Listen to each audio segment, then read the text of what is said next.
First, I'd like to thank you, Madam President, for spending time with us. We're doing, the Council of Women World Leaders is doing an ongoing interview series with council members to follow on from my initial interviews that I did early on. Yeah, some 20 or more years Well, ago? there were at the time 15. 15. And then I did another 6 after that, and now we're continuing to do that. Mm-hmm. So we're very, very pleased that you were willing to spend time. It's very important for us to continue raising the visibility of women as leaders and providing role models for women globally as leaders, and to highlight differing leadership styles women have, differing approaches to leadership. So I'd like to ask you initially, when, I don't assume that you were born necessarily thinking, oh, I'm going to become a leader, or you read a fortune cookie that said you were going to become a leader. Never wanted to be any kind of leader. So how did you get there? Because you've been 2-time leader of your Lithuania, your country. How did you get there? I think I was prepared by all my life. My country was rebuilding itself from Soviet occupation. My generation was given the chance to build new country, and I was in the front lines of this agenda and goal. And really, it came with time. I was just not afraid to take responsibility for the hard work in everything I was doing, and finally I got where I got, and I was even flown by the water, as I say. There was no real elections. I had no monies at all. I was just elected by more than 80% of electorate to this position, but that was exactly because I was not afraid to take responsibility, and that was 2009. Then was huge economic crisis in Europe, and nobody was eager probably to fight hard to take responsibility, because it was minus 14% GDP drop, huge uncertainty in the world and in my country. So for me, that meant it is time for me to take responsibility, because I was economist, I was doctor of economics, I was European budget commissioner, so that was my responsibility. I looked at this in that way, and I became president without willing from all my life to be a president. If I remember correctly, that wasn't any particular party. No, I am not. I was not, and I am not member of any political party. But clearly your message to people, 80%, every politician in the world would love an 80%. Yeah, but that's probably in my country exactly because I was not affiliated with any political power. People trusted that I am coming to help country and not to do anything else. So. Right, right. So thinking about your growing up time, what values do you think you learned in your childhood that you brought to your leadership? Family values, because it was Soviet occupation, and only family was the main source of, I would say, morality, which you can trust. Of course, books, reading, education, which was profiled in one way, not exactly free, but we had possibility to read in Polish, so it was more free country than ours, and education and family values. That probably the main source of strength. Mm-hmm. Did you get encouraged by your family to take this responsibility on? I think that the encouragement was that my family was not very educated people, and the dream of my mother was for me to have university education, and that's maybe was one of the push to be eager to study, to be interested in around the world, and to be eager to know as much as possible. So when you took office, did anything surprise you in terms of the issues of you as a woman leader? Did that just not even faze you, or did you not have any reaction from the public about that? No, I did. Yeah. Of course, we are still quite conservative, Catholic, mainly Catholic predominant country, And I had no family and no kids, so, and women, that's triple difficulty. But the trust of people in these difficult times during the crisis was so huge to me that this didn't matter. Of course, I was reminded sometimes who I am and what I could be or what could be expected from me. But in reality, I didn't felt very serious pressure because of gender. Because I was taken very seriously, because before even budget commissioner, I was finance minister in my country. So I was taken seriously and I behaved seriously. So, and I didn't demonstrate the gender as a quality or some kind of feature which is helping me to govern. No, I tried to be as professional as possible in what I did and not even splitting people in gender differences. So for me, human person, his professions matters, and personality.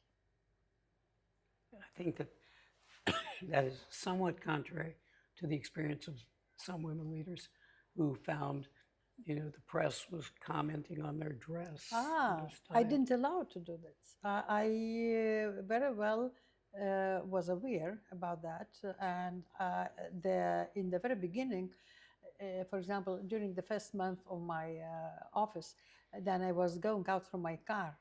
The journalist, photojournalist, was lying on the ground and making pictures from my legs. So from that moment, I realized that I need to use pants, not skirts anymore. The same was about my color dress here. So I went for the same color of dress, blue navy, the same more or less look and cheveux, minimum bijou. People to stop talking how I look like, but start talking and thinking what I do. After 6 months, everything gone. And they were only talking about what I do, not how I look like. Yes. And we always think, well, they didn't do that for men, taking pictures of their legs. No, they didn't comment on the color. No. I remember Hanna Sochocka of Poland, Prime Minister of Poland, at one point, when she became Prime Minister, she said she wore a red jacket. And the press was like, how could you wear a red jacket, after the revolution and all of that. It's just, but as you say, after about 6 months, she could care less. Yeah. I knew this attitude and I wanted to delete this immediately and not to treat me as just a woman, but treat me as just a president. Yeah. So. And you're also known for being strong. You got the black belt. Yeah, the Iron Lady, And black belt. And black belt, that's right. Why did you feel that you wanted to get this black belt in judo? For self-confidence and for physical fitness. And also its philosophy of discipline in your life. It's all together. Do you still do it? Not so much. Not so much, but discipline in life, yes. But not physical activity. Yeah. Although I understand you were creating your own house, so maybe you did a lot of physical work. No, I mainly, managed. Good idea. Manage the work. Yes. I think as we get smarter, we manage things. Yes. With life, we do more with our head and thinking than with the hands. Yeah, I completely agree with that. Do you think, though, as you go to many conferences, you're a featured speaker, people very much like to hear from you. What's happening with the global response to women and, the desire for gender equality? I think it is more response to democratic governance and democracy directly related to women's rights and position. And in this today's environment where we do see deterioration of democratic governance and democratic values, the position of women is deteriorating, and that's absolutely directly related. You cannot speak about women without deteriorating of democracy. And so because of a lot of reasons, objective, subjective, we do see erosion of democracies around the world, and more and more uh, populist and autocratic governments and autocratic tendencies in the world. So this directly affects the position of women in around the world, even in the West democratic so-called world, which we traditionally thought they're untouchable and not possible to be deteriorated. So that's they're probably the feature of our time around the world. And we certainly are seeing it in the Western world. But you have to ask the question, why is it that there's such a link between women's equality and, or the fear of women's equality, or the desire to stop women's equality, and this autocracy issue? Autocracy is afraid of somebody stronger than they are, or some strong element in their societies, because the weaker society is, the less cooperating as civic strength, the easier to be ruled. They need the mass without strength, without opinion, without values. That's the most valuable for them composition of society to be ruled autocratically. Any freedoms or free personality, no matter gender, free personality is a threat for them. So why it is a battle for our minds, for the gender?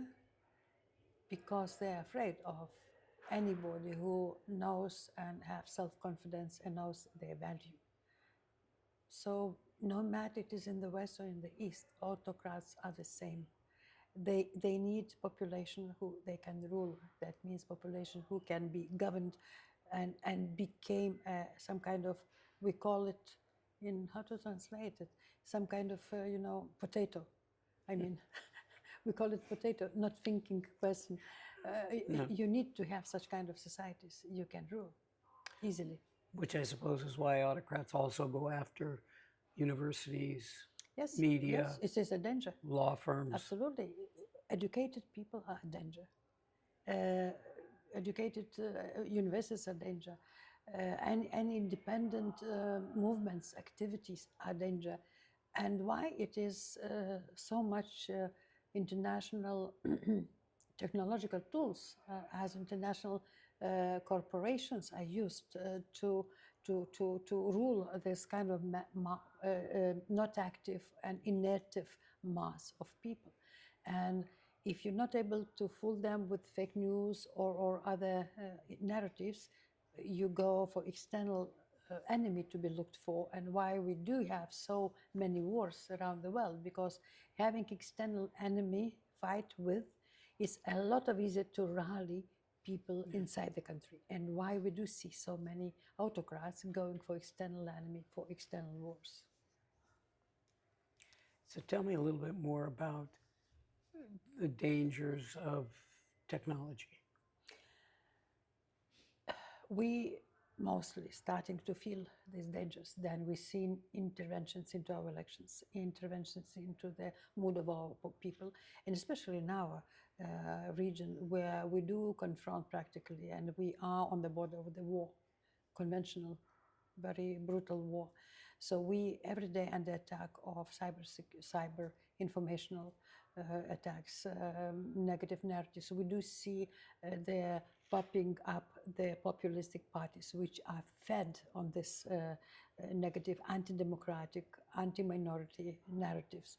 And this is very difficult to be battled, because the high-tech and artificial intelligence, if it is not well understood and controlled, is very easily used already now against personality, against human rights, and against minorities, because these narratives are very easy to be artificially created and artificially overload the internet, and especially for younger generation, where they, instead of studying something more deep and analyze, they go to for artificial intelligence for the answers and receive some kind of, I would say, surrogate of information or surrogate of knowledge. And this is very dangerous because technologies help or push for real knowledge to be replaced by surrogate knowledge. So, I say instead of encyclopedia, we are starting to use only Wikipedia. So So given that much of this digital world seems to be targeting against women, it's, as I said in the very beginning, it's more targeting against democracy, and if it is against democratic governance, because democracy is danger in general for the autocrats, and women are, of course, minorities and women are becoming the first target. do you have any recommendations to any group, women's groups, and pro-democracy groups? How should they be fighting this? How should they be countering? It's not easy. It takes a lot of technological knowledge, a lot of financial resources, of course. But on personal level, as elected politician, for example, there are a few small tricks where you can at least to protect yourself. I mean, to not to block some informational channels from influencing you, and especially your decision making. To protect yourself a little bit from it. And I was, for example, not reading even media at all. My advisors were only informing me about the facts, but I was trying not to receive negative emotion with these attacks. So this helped me to stay comparatively calm and to be able to make decisions quite objectively, not to be angry on somebody, especially because now there could be even not person behind it. It could be just artificial intelligence behind it. So there are some small tricks possible where you can fight, but if you informed who is attacking you, it's also very good orienteer for you, because if you know exactly who attacking you and why, for example, corrupted people, bought people, interest groups, you know that you do it right. So this also helps you to orient yourself and to see how you evaluate it. Nobody says good things usually. It's mainly criticism, but it's important where from criticism come. And if you know from intelligence services as head of state or other information where from attack is coming, or if it is only artificial, so it's another matter, of course, if it is created by technological advances. But there are possibilities to protect yourself from negative influence and negative information, and it's about personal resilience, about personal strength and personal motivation. Why you are in this office, why you are doing this. You mentioned the youth around this issue, so now I'm going to turn it over to a youth leader to have a conversation with you from the perspective of the youth, because we must hear. It's interesting because so many generation difference. Very much so. So they see, I think, the world in different eyes. Yes, and so that's why we want to have them have a conversation with you. Very good. I'm going to turn it over to Elmira, who will talk to you about it. But I want to, again, thank you. And thank you for all your support of the council, and being chair of the council and attending meetings and participating in things that we work with. You've been very much a supporter of the council and myself personally. So I want to thank you. Thank you so much. It's a great honor to speak with you today. I'd like to start with the question. So, where you're located now, where you live? So I'm originally from Kazakhstan, but I study in a university in the United States, and I have an exchange semester in Buenos Aires, Argentina. So I came here to Iceland. But you're studying only, and then you will leave back to your country, or you stay in the US? You don't know. I know, but it's a long story. So after that, I will have a semester in Japan. So then I will return to the US for my senior year. Yeah. Okay, and then what's your plans in life? I really enjoy communications and also public policy, government. So but you still, it is a learning process. Yeah. After you will finish, what you are planning to do in your life? Ideally, I would like to work in something that brings positive impact for humanity. So I See, that's the difference between Yeah. us. Why I'm asking you? Because for us, for my generation, it is important your homeland. Mhm. For me, Lithuania is more important than my own personal life and my own career. Why? No matter what, I will stay in my country and fight for my country. Yeah. And I had a lot of chances to also, I was studying in US, to stay in US. Yeah. I always return back. Why I'm asking you as young generation, what is your purpose in life? Mhm. Only to be communicator? What for? Yeah. Just to enjoy life? Yeah. What for? What the meaning of your life? That's a difficult existential question, and That's generation difference. yeah, yeah, I was in Kazakhstan a few times. I visited officially your country. I like your country. Your country is very rich. But I see with bitterness that young educated generation is leaving your country. Why you don't want to return back? I want to return back, but first I want to obtain like this knowledge and this expertise. So The life is the best teacher, believe me. Mhm. Knowledge is good, expertise fine, but you learning by doing. Yeah, yeah, I understand. Yeah, And only to study somewhere abroad without value of and having the goal more strategic goal in your life. Mhm. Otherwise, you will be only studying, then family, and that's it. And you will be cosmopolitic. yeah, yeah, You will be not Kazakhstan girl. yeah, yeah, yeah. I understand. So who is questioning whom? That's That's a really difference of that's generation. really That's a interesting. difference of This is- generation. Yeah. And why I'm saying that sometimes it's very difficult for us, for my generation, to understand the young generation, because Mhm. even Lithuanians, also young boys and girls, want to leave, and they do not have real relations with country anymore. Yeah, yeah. Because they became cosmopolitic. But the problem is that in life, if you have no stamina inside and no identity, you will become as everybody else. Yeah, yeah. So I- I'm asking, what you yeah. want from your life? I'm also like really patriotic, and I have this like feelings towards my country, but there are some like structural difficulties in my country. So to obtain like to have the opportunity to participate like in public life, to have some voice Why inside, you not I fighting need. for it? Yeah, right now I'm like building my foundation so that people in my what country. year you? How much? How old you are? 21. No, you still have time, little bit for Yeah. education. Yeah, yeah. So I to gain like to have this voice in my country, I have to like to build something behind myself, like so some experience, some projects that would really stand out, so that people in my country would There is a value danger my that you opinion. will study Yeah, all there the is. time, thinking that is not enough, and then that you will see that you fought, then family and everything will be gone. So, in life, it is important to have the purpose and sense. Yeah, I understand. Why you are doing one or another thing and what for you live. That's really like, thank you for emphasizing this, and that's really a thing that I will think about today and tomorrow and for the weeks Because after. only to study and to be knowledgeable, not enough. Yeah, you have to have something. You Impact, you some need to have sense of purpose why purpose. you're doing this. Yeah, that's really really valuable, and that's the purpose of our series, to share this wisdom. So relating to that, looking back, like maybe when you were 21, what advice would you give to your younger self, like the same way that you gave advice for me? I had no right chance. I had no chance for choice.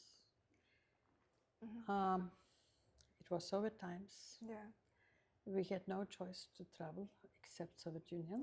Yeah, yeah. We had no choice to be educated in the West except Soviet Union. But I took, I think, also quite good step. I went to St. Petersburg University at that time to study political economy, because in my country it was not such kind of topic studied in universities. So it gave me huge experience of life, because at that time I needed to work in factory, hard work, Yeah. labor, Yeah. to be able to study not in my country but in St. Petersburg. So limitna propiska. Yeah. This yeah. propiska was given only in hard work factories. Yeah. You were able To to receive labor, it, yeah. to be able to live in St. Petersburg and to study. So I got this hard experience, but I finished St. Petersburg University in 5.5 years. And for me, I felt strength and self-confidence that I can do it. Because yes, I wanted knowledge, but also I realized that in my group was 53 people, and only I finished only alone from another town. It was so difficult to work and study that only I survived. So this gave me self-confidence, and knowledge, but knowledge of life, not knowledge of information, because especially now information, you can go to Anywhere. artificial intelligence and you receive something, not maybe deep and very well done information, but still.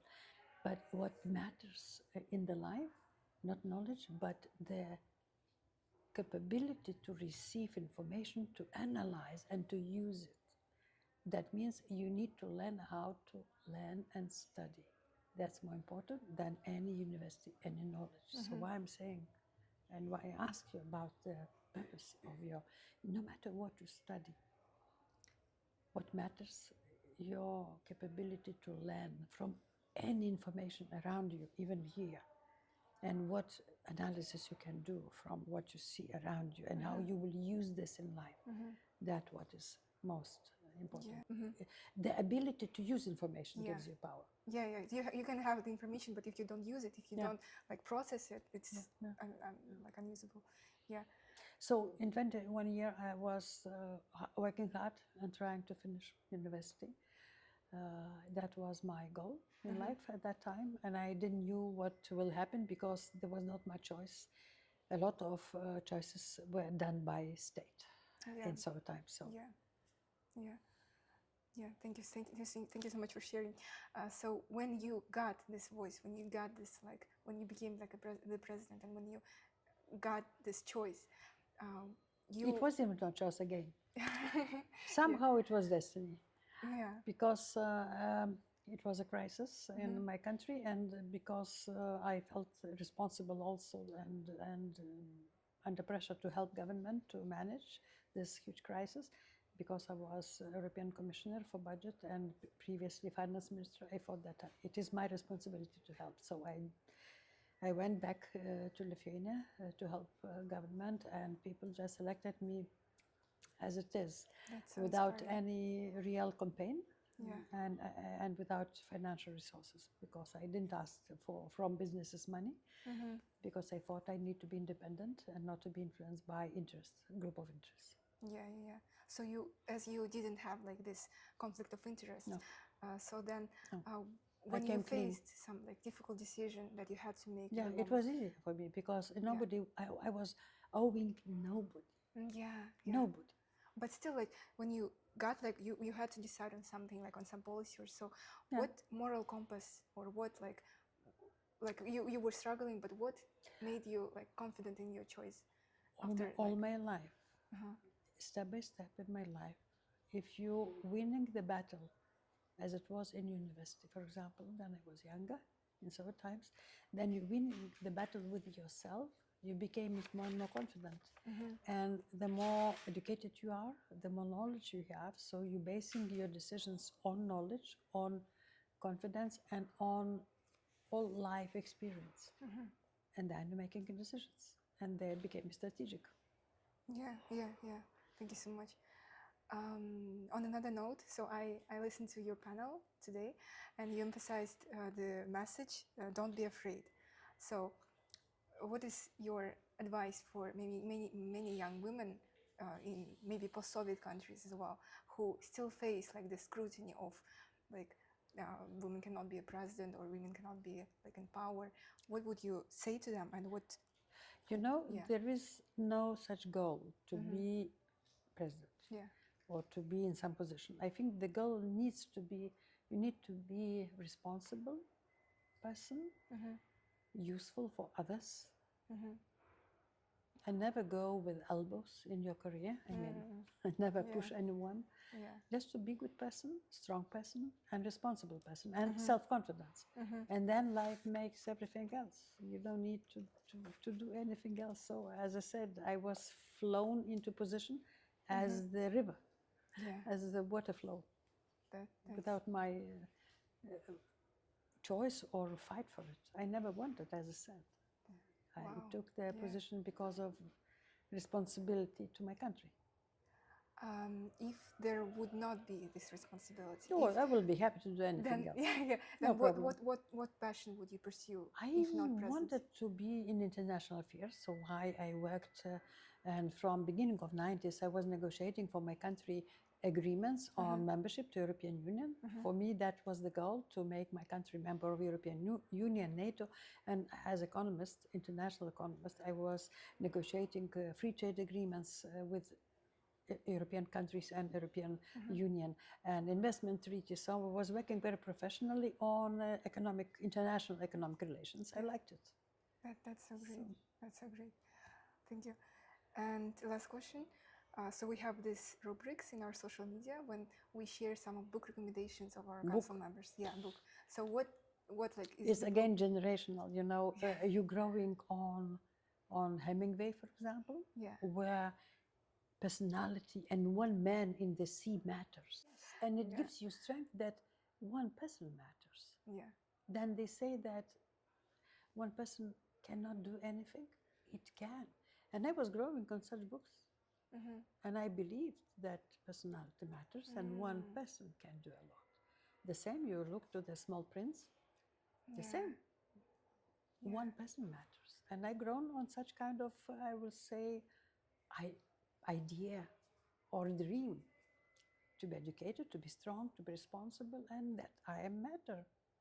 It's so great to hear how like this like foundation of books they gave you this inspiration and this like confidence in that in the fact that you can do this. In Soviet times, only books helped us, and especially these kind of authors which were allowed to go through Soviet filter. Yeah, and especially like on the other note that you we discussed with Laura.